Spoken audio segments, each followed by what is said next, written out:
Hello everyone, this is Siddharth, and in this video we will be solving another question from the list that I have shared in the starting of this playlist. So if you don't know, we are making a playlist on my YouTube channel where I will be solving all those questions which are related to each other so that we can able to build pattern instead of memorizing the question.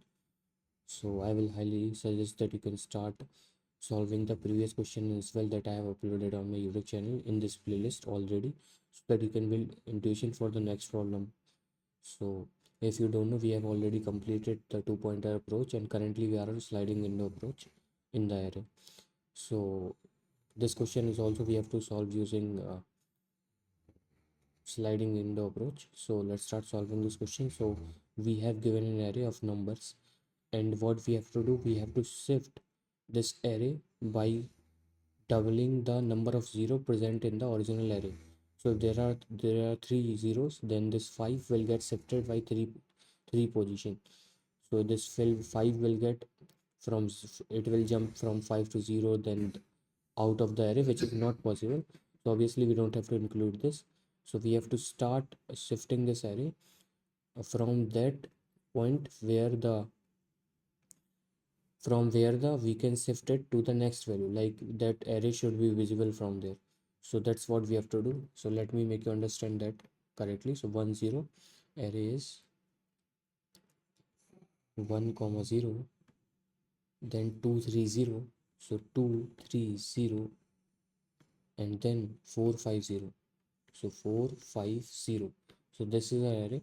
Now what we can do, so first what we have to do, we have to double these zeros. So the array will look like 1 0 0, 2 3 0 0, and then 4. And this is the array length, as we have to return the length of the original array. That's why this 5 and 0 will not come. So this is what we have to do. Now if we will try to think how we will be like how we can solve this, then one way we can count the number of zeros, and then that will going to be the number that we have to shift the array. Now the count of the zero in the this array will going to be 3.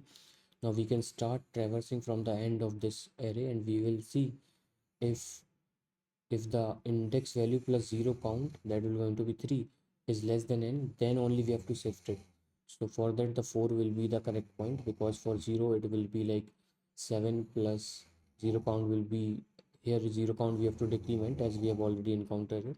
So it will going to be 2, so 7 plus 2 9, which is out of the bound, so we don't have to do this. Now 5 will, same issue will come. So for 4 the I value is 0 1 2 3 4 5. 5 plus the 0 count will going to be 2, so 7. So we have to shift this 4 to the place of 7. So this is what we have to do. If we will encounter 0, we have to decrement the 0 count. Sorry for this. Okay. Okay, so we have to, if we will encounter 0, then we have to decrement the 0 count. Otherwise what we have to do, we have to check if the index value plus 0 count up to that is 0 count is less than n, then we have to shift it by I plus 0 count value. So this is what we have to do. If you will try to see, you will get it. This 4 will get shifted to here, then 0 will get shifted to this, 3 will get shifted to this position, 2 will get here. As we have encountered only 1 0, that's why 2 will get displaced from the 0 1 to 2th index to 3rd index. That's what happened here. So this is what we have to do. Now we can solve it. Okay, so first what we have to do, we have to count the total number of zeros in the original array. So for that we can use for each loop. So for int I in nums, array, if this I will become equals to 0, then what we have to do, we have to increment the 0 count. So let's make a variable. So int 0, let's include 0 here. Over here 0, count will be 0, and then we have to increment this. Let's copy paste. So 0 count plus plus, and then we have to start shifting the elements. So for that we can use for loop that will be starting from the last element. So for that let's calculate the length as well. So n is equals to array dot length, and this I will be starting from n minus 1, and this I should be greater than and equals to 0, and then I minus minus. Now we have to check if the if the I value plus the 0 count,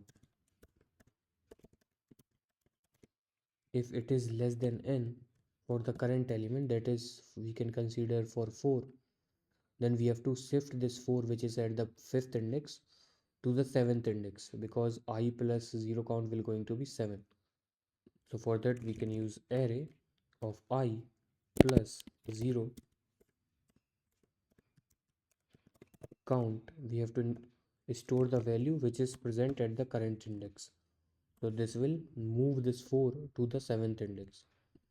Now we have to check for another condition, if the current element, that is array I, if it is equals to 0, then what we have to do, first we have to decrement the 0 count so that we will not overextend our array to the right side to 0 count minus minus.